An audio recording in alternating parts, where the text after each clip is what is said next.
Hello dear students. In previous video we have discussed about the various modes of nutrition, that is autotrophic nutrition as well as heterotrophic nutrition. Since the food and the way it is obtained differs, the digestive system is also different in various organisms. In single celled organisms the process of digestion is very simple, while in case of the complex organisms like human beings, the process of digestion is a complex process. In this video, we will be discussing about nutrition in single celled animals like amoeba as well as nutrition in the human beings. So first we have to discuss about the nutrition in amoeba. Nutrition, the process of taking in food for the body growth as well as repair. So the nutrition in amoeba occurs through a process which is known as phagocytosis, where the entire organism pretty much engulfs the food it plans on eating up. The mode of nutrition in amoeba is known as holozoic nutrition. It involves the ingestion, digestion and egestion of the food material.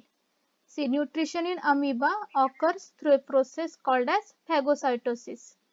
The process of getting food in amoeba, that process is known as phagocytosis. The amoeba does not have any specialized organ for nutrition. You know that amoeba is a single celled organism, so it does not have specialized organs like us for the nutrition. So its entire process is carried through the body surface with the help of pseudopodia. What is meant by holozoic nutrition? Holozoic nutrition is the process of nutrition that takes place in organisms which take solid or liquid food inside their body. Amoeba follows holozoic nutrition. Holozoic means the organisms which take solid or liquid food inside their body and they digest the food inside their body. So this is holozoic nutrition. Holozoic nutrition in amoeba takes place in the following steps. First step is ingestion, second digestion, third absorption, fourth assimilation and last step is egestion. Now we will discuss these steps one by one. What is ingestion?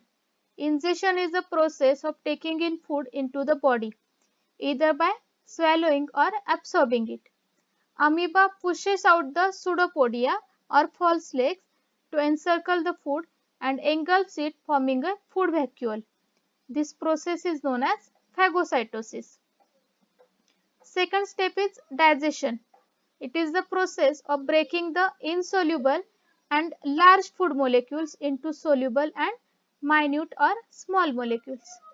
In amoeba, the food vacuoles are transported deeper into the cell, and with the help of the digestive enzymes, the large insoluble particles are broken down to the simpler molecules. Third step is absorption. In this process of absorption, the nutrients from the digested food material are absorbed into the cell's cytoplasm by leaving behind the undigested particles. So this process is called as diffusion also. The excess food is stored in the form of glycogen and lipids. Next step is assimilation. It is the process of obtaining energy from the absorbed food molecules. In amoeba, absorbed food molecules are utilized for producing the energy required to carry out different life processes within the cell. Last step is egestion. It is the process of excretion of undigested food material. In amoeba, this process is carried out by rupturing the cell membrane to remove the undigested food material from its body. See here, we can represent it diagrammatically. This is food. So amoeba starts to move in the direction of food. So it forms pseudopodia or false legs. So here you can see the movement of pseudopodia in the direction of food. See this pseudopodia, they make a round structure, so they catch the food material inside their body. So this is ingestion. Second step, digestion. Here food material is broken down into simpler substances. Then its nutrients are absorbed in the stage called as Absorption. In assimilation, amoeba uses the energy obtained from the food for various cellular activities.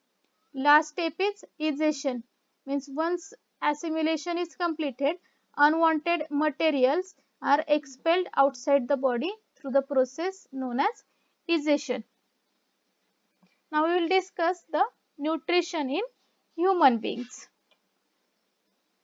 Human beings take food through their mouth and then it passes through the human alimentary canal, where food is being churned and mixed with certain enzymes for the proper breakdown.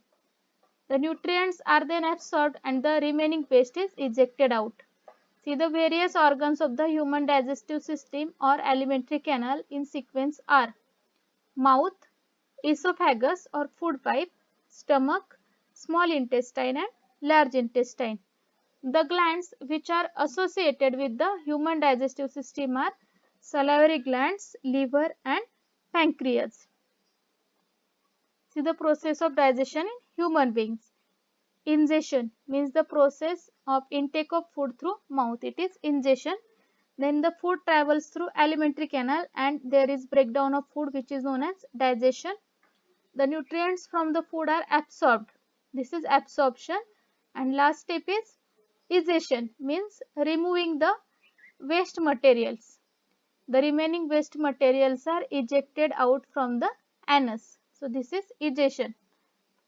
Here is a diagram of human alimentary canal. Alimentary canal begins with mouth and it ends in anus.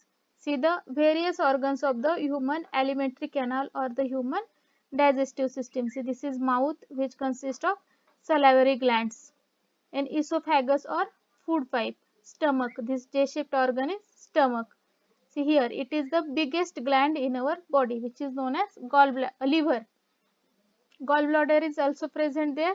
So these are the associated digestive glands: liver, gallbladder, pancreas as well as salivary glands. These are the digestive glands. This highly coiled structure is called as small intestine, while this outside structure it is known as large intestine. So our alimentary canal or digestive system begins with mouth and it ends in the anus. Now we will discuss the different parts of the human digestive system. Our food starts its journey from the mouth or the oral cavity. There are many other organs that contribute to the digestion in the mouth, including teeth, salivary glands and tongue. Teeth are designed for grinding the food particles into very smaller pieces, and these are moistened with the help of saliva before tongue pushes them food into the pharynx. Teeth are useful for churning the food material. At the same time, tongue helps to mix the saliva into the food material. So it converts the food into the soft ball which is known as bolus, and then it is pushed to the pharynx. Pharynx is a fibromuscular Y-shaped tube which is attached to the terminal end of the mouth. Pharynx or throat. It is mainly involved in the passage of chewed or crushed food from the mouth through the esophagus. It also has a major part in the respiratory system, as air travels through the pharynx from the nasal cavity on its way to the lungs. See here, the first important part of the digestive tract is the mouth. Here you can see the salivary glands. See, these are the salivary glands, parotid salivary gland which lie in front of the ear. So these are the salivary ducts which open into the cheek. These are the submandibular salivary glands. These lie deep in the mouth. The saliva, teeth, mouth and tongue, they form a food bolus. It is a soft structure. This bolus goes on into the next part of the digestive tract. See various parts of the mouth. See, this salivary gland secretes saliva. Digestion begins in the mouth. Around 30% digestion of carbohydrates, it takes place in the mouth with the help of saliva. Tongue helps in the movement of food during chewing and swallowing. Teeth help to cut and grind the food. Salivary glands are also located under the tongue. See here, this is a tongue and these are the sublingual salivary glands. Next part is esophagus. Esophagus is a muscular tube. It connects the pharynx. See, this is the esophagus. It is a muscular tube. It connects the pharynx, which is part of upper section of the gastrointestinal tract. It supplies swallowed food along with its length. Its length varies. The food is passed through esophagus by a particular movement which is known as peristalsis. Peristalsis is the rhythmic contraction and relaxation of the muscles which is known as peristalsis. See the muscles of the esophagus. These muscles contract, so constricting the passageway and pushing the bolus down. So by the peristalsis movement, the food passes through the esophagus. For example, when you eat or swallow something, we feel the peristalsis movement. What is peristalsis? The rhythmic contraction and relaxation of the muscles of the food pipe or esophagus is called as peristalsis. So, through peristalsis movement, the food enters into the stomach. Stomach is a muscular bag. It is J-shaped bag which is situated towards the left side of the abdominal cavity beneath the diagram. This vital organ acts as a storage for the food and provides enough time to digest the meals. The stomach also produces digestive enzymes and hydrochloric acid that maintains the process of digestion. Mucus is an aqueous secretion which is secreted by the mucous membranes. Its function is protecting the stomach lining and gastric pits from the acid. The acid, hydrochloric acid produced in the stomach is very strong. It can even digest the metals. Then why our stomach doesn't get burnt? Because of the mucus. This mucus protects our stomach from the hydrochloric acid. It also destroys the bacteria that enter along with the food particles. Digestive enzymes are the group of enzymes which function by breaking down polymeric macromolecules like biopolymers into their smaller and simpler substances. For example, starch. Starch cannot be absorbed directly by the body, so it must be converted into the simple substances, sugars. Same way, proteins. Proteins are the complex structure. This cannot be absorbed. So, this should be converted to amino acids. Fats must be converted to fatty acids. So, this takes place with the help of digestive enzymes. Hydrochloric acid is present in the stomach. Its function is destroying harmful microorganisms present in the food particles. Here you can see the structure of stomach. It is a J-shaped bag-like structure. It is protected by the mucous membrane. It is connected to esophagus and its another end is connected to the duodenum. The next structure is small intestine. The small intestine is thin, long tube of about 10 feet long and it is the part of the lower gastrointestinal tract. It is present just behind the stomach and it acquires a maximum area of the abdominal cavity. The complete small intestine is coiled and inner surface consists of folds and ridges. Here you can see the structure of the small intestine. It is a highly coiled structure consisting of folds and ridges. Most chemical digestion takes place here.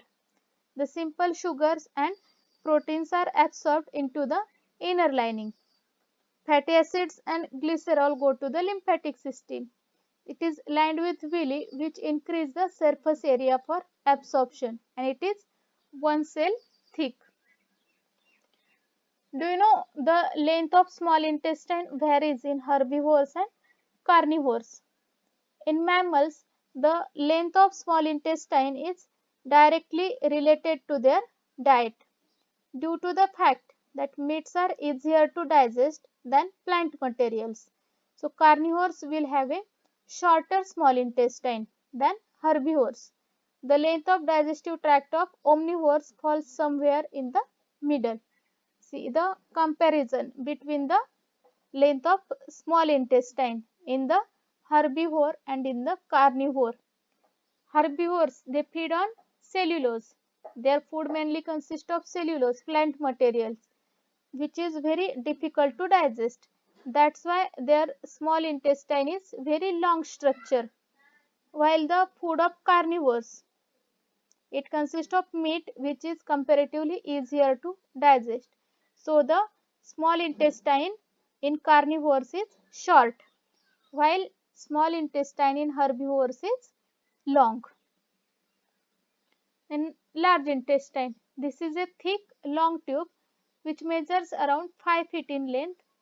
It is present just beneath the stomach and wraps over the superior and lateral edges of the small intestine. It absorbs water and consists of bacteria. These are the symbiotic bacteria that support the breakdown of waste to fetch small nutrients. Last portion is rectum. The waste products are passed into the end of the large intestine called the rectum, and then these are eliminated out of the body as a solid matter called as stool. It is stored in the rectum as semi-solid feces, which later exits from the body through the anal canal through the process of defecation. See the structure of the large intestine. It is around 5 feet long. See the different parts. So, through the rectum, the waste material in the form of stool is removed outside. Now, here you can see the small structure appendix. What is meant by appendix? See, this appendix sits at the junction of the small intestine and large intestine. It is very thin tube, about 4 inches long, or it may be as big as your finger. Normally, our appendix sits in the lower right abdomen. It acts as a storehouse for good bacteria. It helps to reboot the digestive system after diarrheal illness. Scientists also have proved that this appendix plays important role in our immune system. Now, what are the accessory structures of the digestive system? The accessory three main glands are there: liver, gallbladder, and pancreas. First is pancreas. It is an abdominal organ located behind the stomach and surrounded by spleen, liver, and small intestine. It is a vital part of the digestive system and it is responsible for regulating blood sugar levels. It secretes digestive enzymes such as proteases, amylase, and lipase into the duodenum. These enzymes help in digesting proteins, sugars, and fats respectively. The islets of Langerhans are embedded in the pancreas that secrete hormones such as insulin and glucagon into the blood. You know that the hormone insulin, it plays very important role in regulation of the blood sugar level. You know that the disease diabetes, it is related to the level of blood sugar. See, this is the structure of the gland pancreas. Very important gland in our digestive system. This is pancreas. They produce pancreatic fluid that breaks down all categories of food. It is secreted into the duodenum. The endocrine products. It acts as an endocrine gland. So, it secretes insulin and glucagon. Then liver. The liver is the biggest gland in our body. It is a roughly triangular, reddish brown accessory organ of the digestive system, located to the right of the stomach. It produces bile, which helps in the digestion of fat in the small intestine. The bile is stored and recycled in the gallbladder. It is small, pear-shaped organ which is located next to the liver. Liver is the amazing organ in our body. See, it has over 500 functions. The main functions are: it plays very important role in immunity. It produces phagocytes called as Kupffer cells. They destroy pathogens like bacteria that enter the gut. It also creates blood clotting factors, filters blood of toxins, destroys old or damaged blood cells. Storage functions include storage of fats, proteins, glycogen, vitamins, copper and iron. It is also useful in metabolism. It creates bile, breaks down fats, proteins involved in the regulation of blood glucose. Means liver is very important organ of the body. It has capacity to regenerate itself. Means if due to any reason its part gets cut, it has capacity to grow that broken part again. The main function of gallbladder is to store the bile produced by the liver. See the structure of the gallbladder. It stores the bile produced by the liver. So here we can summarize the digestion process in the following steps. First is ingestion. The very first step is mastication, that is chewing of food. The salivary glands along with tongue help to moisten and lubricate food before being pushed down into the food. The next is mixing and movement. It involves the process of lubrication and manipulating food and pushing it down through the food pipe using peristalsis into the stomach. Next is secretion. The stomach, small intestine, liver and pancreas secrete enzymes and acids to aid the process of digestion. It functions by breaking down food particles into simpler components and easily absorbable components. Next is digestion. The process of converting complex food particles into simpler substances in the presence of enzymes and acids secreted by different digestive organs. Next step is absorption. This process begins in the small intestine where most of the nutrients and minerals are absorbed. The excess water in the indigestible matter is absorbed by the large intestine. Last step is excretion. The process of removing indigestible substances and waste byproducts from the body through the process of defecation. Now, what is meant by dental caries? So, in this section, we will be discussing about tooth decay or the dental caries. Tooth decay is also known as dental caries or cavities. It is a breakdown of teeth due to acids made by bacteria. The cavities may be number of different colors from yellow to black. The symptoms of tooth decay may include pain and difficulty with eating. The complications may include inflammation of the tissue around the tooth, tooth loss and infection or abscess formation. What are the causes of tooth decay? The causes of cavities is acid from the bacteria dissolving the hard tissues of the teeth, that is enamel, dentin and cementum. The acid is produced by the bacteria when they break down food debris or sugar on the tooth surface. Simple sugars in food are these bacteria's primary energy source, and thus a diet high in simple sugar is a risk factor. If mineral breakdown is greater, then build-up from the sources such as saliva caries result. Dental caries are also associated with poverty, poor cleaning of the mouth and receding gums, resulting in exposure of the roots of the teeth. Here you can see the picture showing healthy tooth, tooth decay, then the formation of cavities in the tooth, how the teeth get damaged. The main reason is simple sugars. If we are eating sugars, these sugars may result in the tooth decay because the bacteria feed on the sugars and they release the acid on the tooth, so which results in tooth decay. Here you can see the pictures of tooth decay. Then how to prevent the tooth decay? Prevention of dental caries include regular cleaning of the tooth, a diet which is low in sugar and small amounts of fluoride, brushing the teeth twice per day and flossing between the teeth once a day is recommended. We may obtain fluoride from water, salt or toothpaste. So in this way we can prevent the tooth decay. In next video we will be studying about the important life process, respiration. Thank you.